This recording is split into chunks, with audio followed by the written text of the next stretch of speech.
everyone, I am Rebecca from ChemKnits, and today we're gonna dye some super happy orange yarn. First, I need to give a huge shout out and thank you to today's lab partner, Marissa, and tell you a little bit of a story. So viewers can sign up to be lab partners and get shout outs and episodes of Dyepot Weekly and pick the yarn base and tell me some colors to avoid. The most common colors people ask me to avoid are orange, and then probably yellow, green, and brown. But orange is usually up there pretty high. So when Marissa suggested that we do something fun and orange, I got really, really excited. And also, I think especially because in the 2025 Spring Mini Skein mini-series, I did this sort of rainbow set of colors where I combined the yellow and orange, not really allowing either to have their moment. So let's really let orange have its moment, and we're gonna create some really fun speckled yarn today.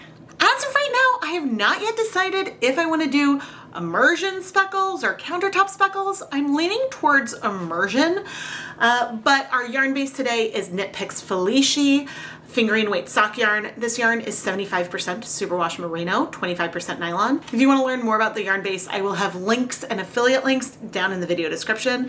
I may make a commission if you make a purchase through one of the affiliate links. These skeins are a little bit shorter than, say, Stroll. Stroll is milled in Peru, Felici is milled, I think, in Italy. And so the size difference just is because of the mill difference. So maybe immersion is the way to go because with more water, the colors can sink through more layers a little better. But anyway, I'm gonna add some zip ties onto the yarn. I'm gonna go pre-soak it in plain tap water with no added acid to give us maximal flexibility for what I decide to do. And I'm gonna let it soak for at least 30 minutes, but maybe longer. Marissa, I hope you're really excited. And if you wanna learn how you can become a lab partner like Marissa, go and check out the listings in the ChemKnits Creations Etsy shop. The four colors I'm thinking of using today are Saffron Spice, Blazing Orange, Fluorescent Safety Orange, and Golden Poppy. And these are all Dharma acid dyes. Now, these three colors on the swatches may look really, really similar. I have swatched all of my orange and yellow dyes, but I can also tell you from experience that those three colors are very different. Actually, those three colors I used in here. This was sort of like a more self-striping connected mini skeins colorway I created, but we can get a lot of variation between those three. Plus with the Golden Poppy, I think we're gonna get something really pretty that may or may not turn out a little bit like this hat I have had hibernating for a little while. One of these days I'll finish that up. Now, I know I said I was gonna let the yarn pre-soak for 30 minutes. I think the Felici is not quite as absorbent as the Stroll, but since I'm gonna speckle the colors, if there are some dry patches where the color doesn't sink in as well, that's not a huge deal today. But I might wait a little longer than that 30 minutes I mentioned. Things have pre-soaked way more than 30 minutes. Way more than a couple days too. I did change the water frequently, so there's no problem with the yarn being wet. I do detect, or at least I did yesterday, some small amounts of color transfer from our zip ties. Likely because of the length of time in the water. Of course, now I'm not seeing it. Aha, like right there. There's a tiny bit. But this is one reason why I pick zip ties that almost color coordinate with the project that we're going to be doing. Because since I know we're going to be dyeing lots of oranges, if there's a little bit of pink or orange on there, it's going to be fine. All right, now I'm bringing over 8 cups of water. And I'm going to try to fluff the yarn up a little bit. Felici skeins have a smaller circumference than, say, Stroll or some other Knit Picks yarns, so they're not scrunched as much lengthwise as other yarns might be. This means if I want more random distribution of color, I need to make sure to do that with my placement. I'm not going to get that just by scrunching the yarn up. Today, let's start with 2 tablespoons of white vinegar here in our dye bath. I will probably add more eventually, but this is not a bad starting place. And if I see that the colors are spreading more than I want, then I can add more acid. But you can't really remove acid unless you remove the yarn completely and go and rinse it off. I mean, I suppose you can add more water, but that's changing the volume a lot. But anyway, I'm gonna go start heating this up, and I'm gonna go pre-soak our yarn mop, or an extra skein of yarn that I'm gonna use with any dye that's on my gloved fingertips. I can wipe that on here. It'll be a very fun, orange, beautiful yarn. Normally, I would do the mop on the same base as the yarn I'm dyeing, if at all possible, but those are my last 3 skeins of bare Felici stock yarn. So I decided that rather than confuse myself and go for another stock yarn, I may as well go for Swish DK, which is 100% superwash merino DK weight yarn.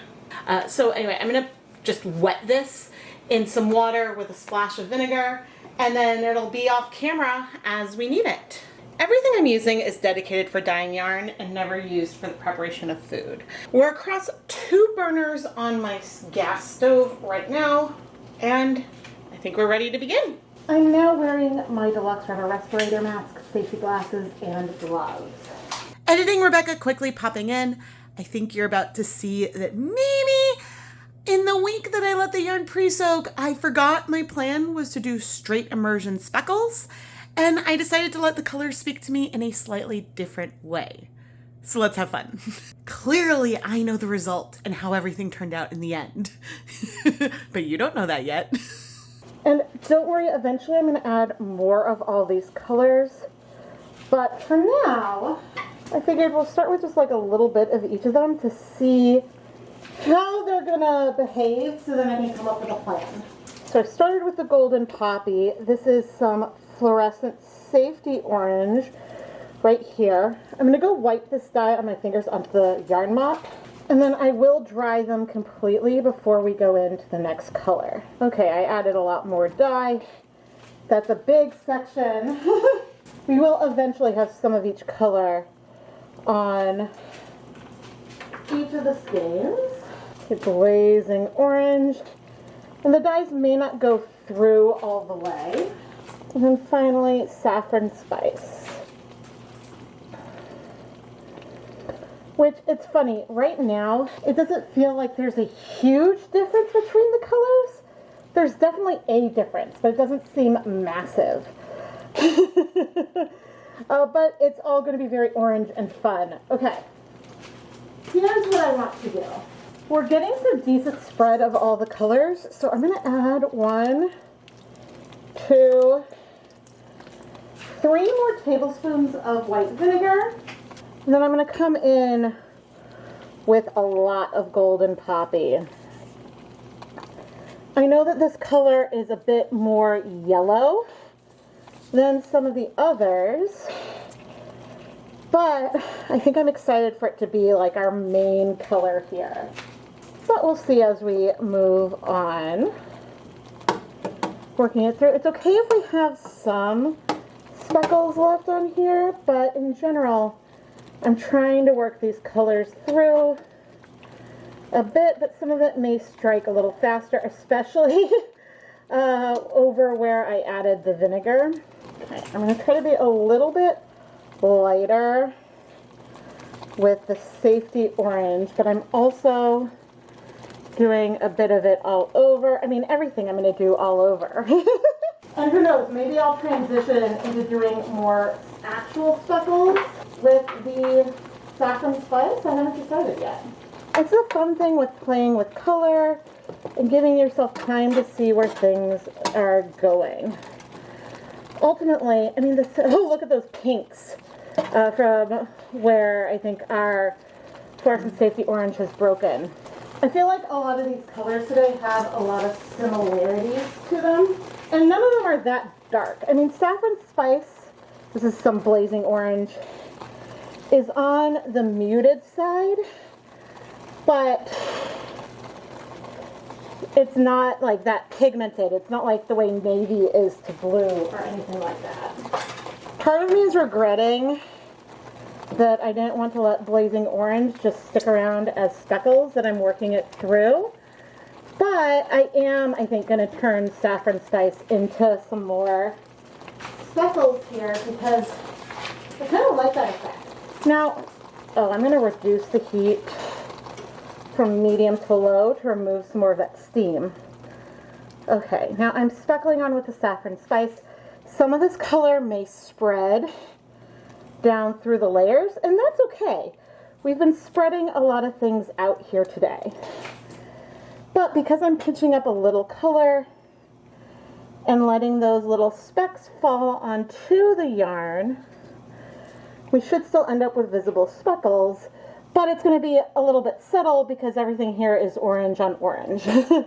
If I were to pull, say, like a black or something in at this point, there would be a lot more contrast. And so these speckles are going to be pretty subtle, I think, overall.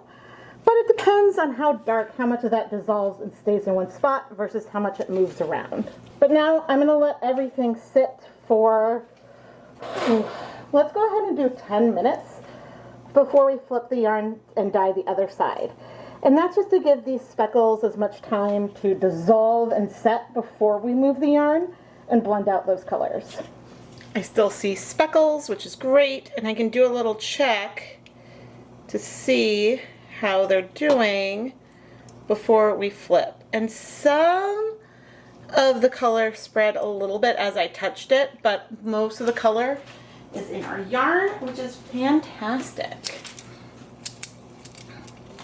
Okay, but now I'm going to flip the yarn over and to show that even though we got a lot of color spread with our first layer, and you know, it's not completely white over here.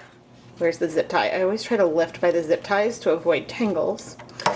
We definitely need more color on this side, and we may flip the yarn to like expose some of the yarn that's in the center, in between like the top and the bottom, and carry on and just see how much coverage we want and keep dyeing it until we're satisfied.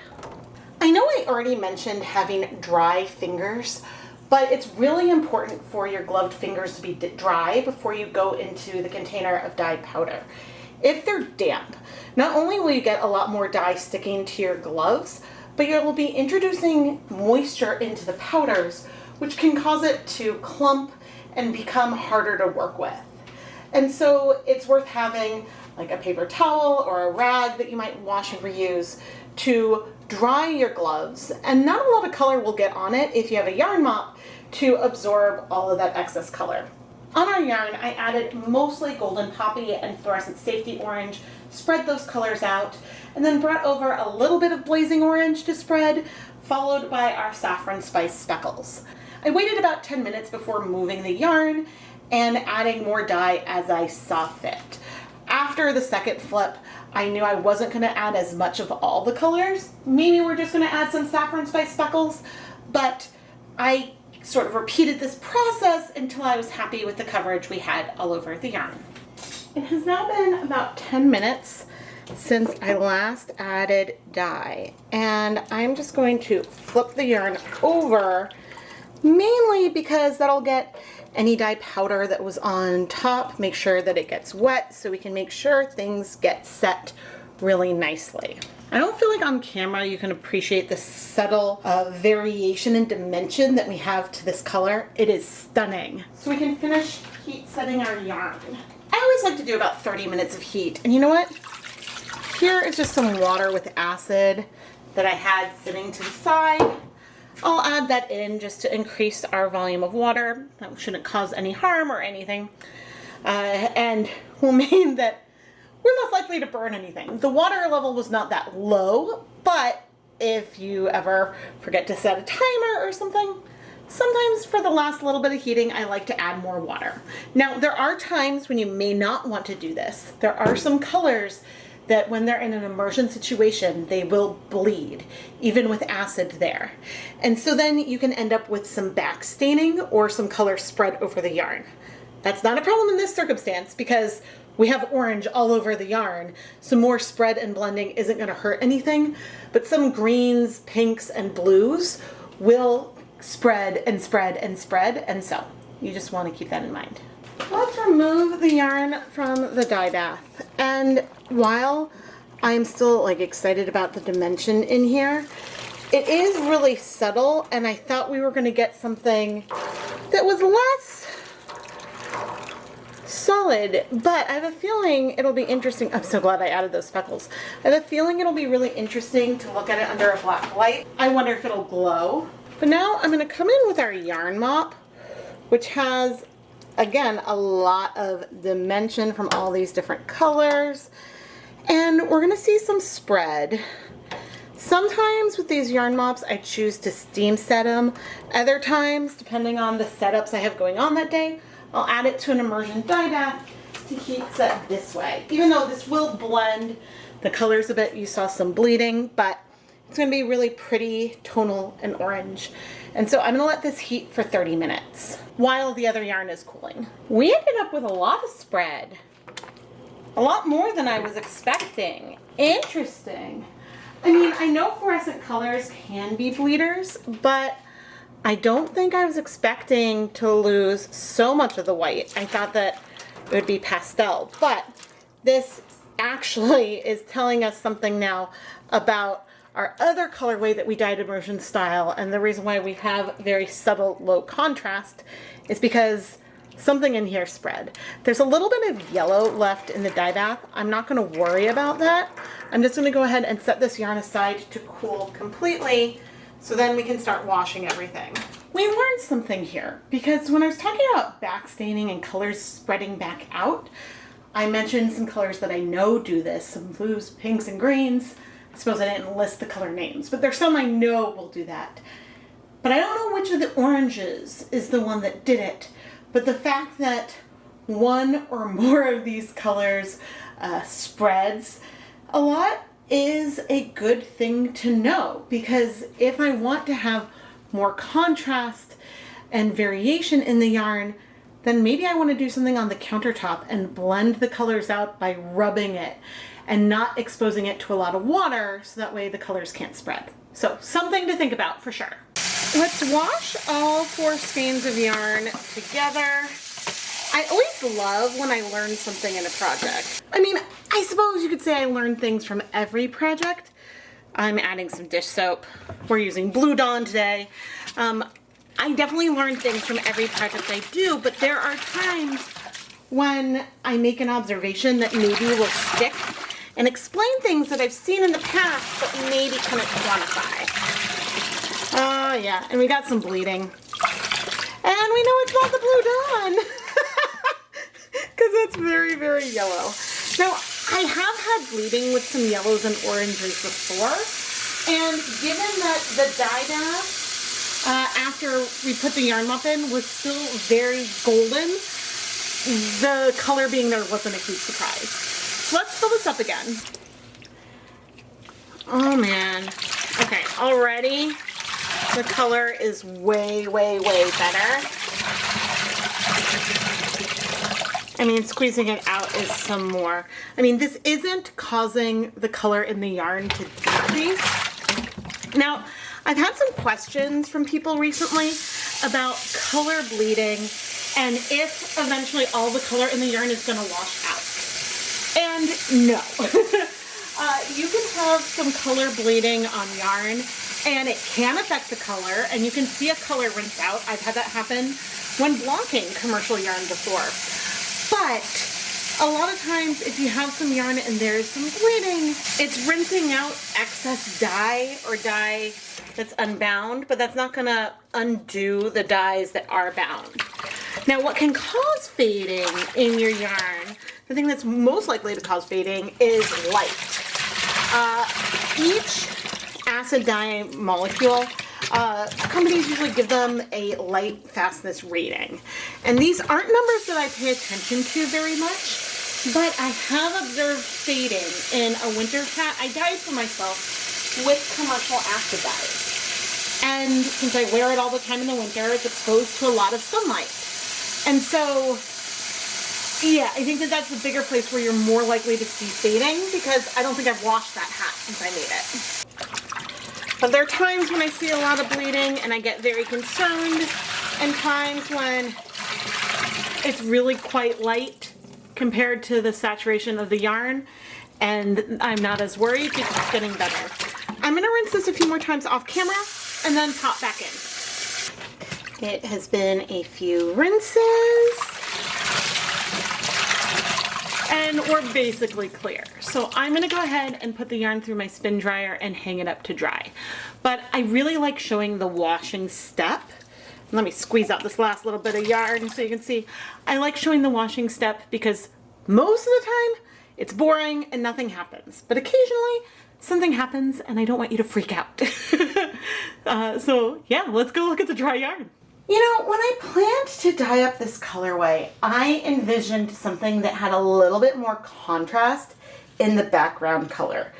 Because honestly, it looks a little bit like I just have a tonal orange that I speckled on top of, which isn't what I did. And I think that this was really helpful to learn, hey, these oranges spread a little more than you might have envisioned. And this is giving me like an epiphany. I think it was Valentine's Day 2025 when also the colors spread out more than I had envisioned.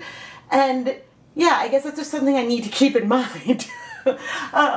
Which, you know, when I do this technique with a lot of different colors, sometimes they blend together more, sometimes they don't. And everything I dye, I learn more and more. But let's bring over the unplugged black light. That was not useful. All right, we're plugged in now. Hey, and here we can see some of those effects. Because look how, it's not, I hate to call it patchy, but the fluorescence, it's almost like a hidden message. Ooh, that's fun. But the fluorescent orange is popping very differently from how the other colors are looking. And don't get me wrong, when I zoom in, you can see some of the different tones and the light and the dark of the orange. I feel like on camera it's looking really yellow right now. It isn't quite that yellow in person, but the dimension is gonna be there when you work with it, and it's gonna feel more tonal and a little less solid, which is ultimately really, really fun. I think that it's really important for me to share when things don't happen the way that I envision them in my head, and share that I am still learning just as much as I'm teaching, and that the more yarn that you dye and play with, the better your ability to predict the outcome you're going to get, the better that ability becomes. But you know, it wasn't our main colorway that showed me about how the orange is spread. It was our yarn mop. This yarn mop right here had a lot of white in it. I decided to do an immersion technique to heat set it. And in that process, those oranges backstained. I mean, they weren't all set to begin with, but they spread from where they were placed, and then other parts of the yarn absorbed it, giving us a more even color coverage. And this is something that can happen with some colors, but not so much with others, because some colors will really stick to the yarn even without heat. But that's another reason why it's so important to mix up your techniques a little bit, because from when I first added the yarn mop back into that immersion pan, I did not expect it to spread this much. And because the colors spread so much here, that tells me, okay, that's why these colors blended so much here as well. But either way, we still have a huge celebration of orange. Marissa, thank you so much for being my lab partner for today's episode of Dyepot Weekly. I hope that we created something fun and orange, and I am really excited to explore orange more. I mean, I think, I wonder what would happen is if I did resist dyeing with the orange, open up the resist points, and then put it in an immersion bath. I wonder if those colors would bleed in the hot water and then reabsorb. I have no idea. Like, I know Caribbean blue would do that, fluorescent fuchsia would do that, and like fluorescent safety orange has some fluorescent fuchsia in it.